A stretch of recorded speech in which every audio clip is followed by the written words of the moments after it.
आऊज़ुबिल्लाहिमिनश्शैतानिर्रजीम बिस्मिल्लाहिर्रहमानिर्रहीम। Class 10th बच्चों, इस वीक में जो आप लोगों का फ़िज़िक्स का टेस्ट होगा वो है chapter number 18 atomic and nuclear physics का। ये आप लोगों का लास्ट चैप्टर है और इसमें से हम लोग इम्पोर्टेंट शॉर्ट एंड लॉन्ग देखेंगे किस लिहाज से आप लोगों ने तैयारी करनी है। और सबसे पहला जो हमारा इंक्लूडेड टॉपिक है यहाँ पर वो है एटम एंड एटॉमिक न्यूक्लियस। तो बेटा सबसे पहले आपने यहाँ पर एटम जो है उसकी डेफिनेशन देखनी है और उसके अंदर फिर जो न्यूक्लियस है एटॉमिक न्यूक्लियस उसकी डेफिनेशन देखनी है, एटॉमिक नंबर की डेफिनेशन देखनी है, न्यूट्रॉन की, एटॉमिक मास की, ये सारी डेफिनेशंस हमने करनी है। यहाँ पर ये सब शॉर्ट क्वेश्चंस हैं। इसी तरह यहाँ पर आपके पास ये आपका एटम की डेफिनेशन मिल जाएगी कि ये आपके पास ग्रीक वर्ड होता है जिसका मतलब इनडिविजिबल होता है, बहुत ही छोटा पार्टिकल है जो सबसे छोटा जिससे मैटर बनना स्टार्ट होता है, ये आपके पास मैटर कहलाता है, एटम कहलाता है। इसके बाद हमारे पास यहाँ एग्जांपल है। एग्जांपल में उसने आपको एक एलिमेंट दे दिया है और उसमें उसने ये पूछा हुआ है कि बताएं जी कि इसमें find the number of proton and neutron कितने कितने हैं। तो ये आपने इसको सिंपल एक एग्जाम्पल है। आइसोटॉप्स है, आइसोटॉप की डेफिनेशन करनी है, कुछ एग्जांपल्स आपने यहाँ पर देख लेनी है। सिंपल उसने यहाँ पर हाइड्रोजन के तीनों आइसोटॉप्स दिए हुए हैं, प्रोटियम, ड्यूट्रियम एंड ट्रीटियम, वही जो आपने 9th केमिस्ट्री में भी पढ़े थे, ये वही है। इसके बाद है natural radio activity. Radio active का मतलब ये होता है बेटा एक कोई भी एलिमेंट अपने आप जो है वो एक्टिव हो जाए और उसमें से रेज जो हैं वो निकलना शुरू हो जाएं, वो रेज को अमिट करना शुरू कर दे, खारिज करना शुरू कर दे, तो ये आपके पास जो है रेडियो एक्टिविटी कहलाती है। नेचुरल रेडियो एक्टिविटी का मतलब यही है कि जो अपने आप होना शुरू हो जाए, जिसके लिए हमें कोई दूसरा सोर्स ना यूज़ करना पड़े, तो इसको हम लोग नेचुरल रेडियो एक्टिविटी बोलते हैं। तो इसको आप लोगों ने इसकी डेफिनेशन करनी है और इसमें आपने जो है MCQs के तौर पर इसमें देख सकते हैं किस किस ने इसके ऊपर काम किया।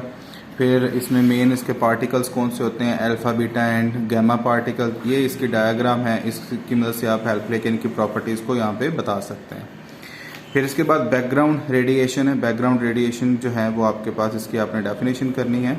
इसमें क्या होता है कि everywhere in rock, soil, water and air of our planet are traces of radioactive elements. This natural radiation is called the background radiation.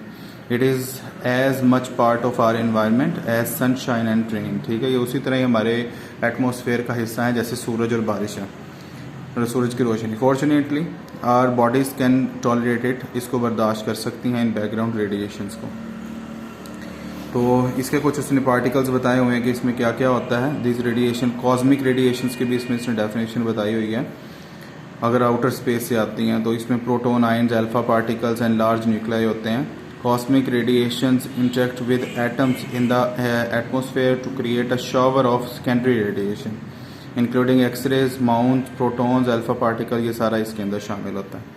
फिर है आपके पास न्यूक्लियर ट्रांसम्यूटेशन, द स्पॉन्टेनियस यानी मुसलसल process in which a parent unstable nuclide change into a more stable daughter nuclide with the emission of radiation is called nuclear transmutation। ठीक है, एक जो भी आपके पास रेडियो एक्टिव होता है वो अनस्टेबल हो और वो उसमें से एक नया डॉटर आपके पास न्यूक्लाइड बन जाए जो कि स्टेबल हो, तो ये आपके पास उसकी कुछ एग्जांपल है। ये आपने लॉन्ग के तौर पर आप कर सकते हो। इसमें अल्फा डिके होती है, बीटा डिके हो सकती है, गामा डिके हो सकती है। एग्जाम्पल्स के साथ साथ आप उसको सारा बता सकते हो।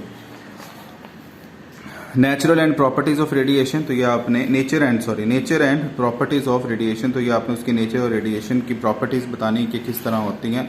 फिर उसके ऊपर आयनाइजिंग इफेक्ट क्या होता है और पेनिट्रेटिंग एबिलिटी, यानी पेनिट्रेट का मतलब होता है किसी चीज़ में से गुजर जाना, तो ये आपके पास पेनिट्रेशन होती है। तो ये सारा कुछ आपने इसी में बताना है। ये आपने हमारा जो न्यूक्लियर ट्रांसम्यूटेशन का टॉपिक है उसी के अंदर ये सब कुछ आता है। ये आपका लॉन्ग क्वेश्चन के तौर पर आ सकता है। इसके बाद बच्चों हाफ लाइफ है। हाफ लाइफ की डेफिनेशन, यहाँ से कुछ एग्जांपल्स, ये सारी इसकी चीज़, ये भी आपके पास लॉन्ग प्लस शॉर्ट दोनों के तौर पर आ सकता है। ठीक है, इसी तरह ये इसका जो है वो ये हमने एग्जांपल करनी है, ये आपके पास शॉर्ट के तौर पर आते होते। नेक्स्ट बेटा टॉपिक आपके पास है radio isotopes and there uses. आपके पास रेडियो आइसोटॉप्स जो होते हैं उनके यूजेस आगे क्या हैं, तो उनकी आपने डेफिनेशन देखनी है। उसके 2-3 यहाँ से एग्जांपल्स देखेंगे और यहाँ हमने हमारे पास यूजेस हैं, ट्रेसर्स के तौर पर इस्तेमाल होते हैं, मेडिकल ट्रीटमेंट के तौर पर इस्तेमाल होते हैं, कार्बन डेटिंग किसी भी चीज़ की हिस्ट्री वगैरह जानने के लिए उसमें इस्तेमाल होते हैं। ये सारा कुछ यहाँ पर लिखा हुआ है। ये भी यूजेस, आपको यूजेस का लॉन्ग आ सकता है, वरना ये शॉर्ट जो है इनमें से ज़रूर बनते होते हैं, तो ये आपने इस हिसाब से याद करना है। फिर इसके बाद बेटा फिजन रिएक्शंस हैं आपके पास। तो फिजन रिएक्शंस आपके पास, इसकी आपने जो है वो, अगर तो ये लॉन्ग आ जाता है तो फिर ये आपको सब कुछ इसका एक्सप्लेन करना पड़ेगा, ये सारी डायग्राम्स बना के। लेकिन अगर ये सिर्फ डेफिनेशन पूछे तो आपने ये भी लॉन्ग और शॉर्ट दोनों के तौर पर आ सकता है। फिर आपके पास न्यूक्लियर फ्यूजन है, तो ये आपके पास शॉर्ट है, इसकी सिर्फ डेफिनेशन पूछता होता है, वो बस आपने वो करना है, या इसकी कोई एक आध एग्जांपल आप दे सकते हैं बेटा। इसके बाद आपके पास एमसीक्यूज हैं। एमसीक्यूज आप सारे ही करोगे, इसके जो इंक्लूडेड एक्सक्लूडेड हैं वो सारे ही करेंगे। शॉर्ट क्वेश्चंस आपने यहाँ पर ये 1 से लेकर 13 तक सारे ही करने हैं, ठीक है। तकरीबन हम सारे ही अभी चीज़ें पढ़ के आ रहे हैं, तो वही सब कुछ आपके पास आ जाता है। What is difference between atomic number, atomic mass, अभी हमने देखा। और what do you mean by term radioactivity, अभी हमने देखा। Why are some elements radioactive but some are not, कुछ होते हैं कुछ नहीं होते। तो जिनका एटॉमिक नंबर बहुत ज़्यादा होता है वो होते हैं, जिनका नहीं होता वो स्टेबल रहते हैं। How can we make radioactive elements artificially, तो हम उनके ऊपर जो है बम्बार्डमेंट करके उनको रेडियो एक्टिव कर सकते हैं, अल्फा पार्टिकल्स की, बीटा की, गैमा की। Describe with a suitable example, तो ये आपने एग्जाम्पल देनी है। इसी तरह बेटा ये सारे सवाल हमने यहाँ पर पीछे पढ़ के आए हैं, उन्हीं को आपने यहाँ पर देखना है। ये उन्हीं टॉपिक्स में से क्वेश्चंस हैं। न्यूमेरिकल हमने बेटा यहाँ पर 1 2 3 5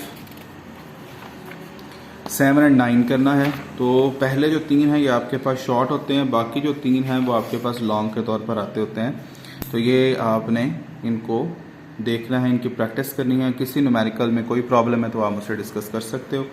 आप लोगों की बुक जो है वो एक दफ़ा रिवीजन में दोबारा कंप्लीट हो चुकी है, और इसमें आपको पूरी बुक में किसी भी टॉपिक में लॉन्ग क्वेश्चन, शॉर्ट क्वेश्चंस में कोई प्रॉब्लम है, किसी न्यूमेरिकल में प्रॉब्लम है तो आप पूछ सकते हैं। और अब आपके एग्ज़ाम्स नज़दीक हैं तो कोशिश करें कि आप जो है वो अपने तौर पर 1 बाय 1 चैप्टर की या 2 चैप्टर्स की रिवीजन खुद भी करना शुरू कर दें, ताकि आपको जो चीज़ें नहीं क्लियर हैं वो आप लोगों को क्लियर हो जाएं, और जो नहीं आपको क्लियर होती और नहीं समझ आती वो आप लोग मुझसे डिस्कस कर सकते हो।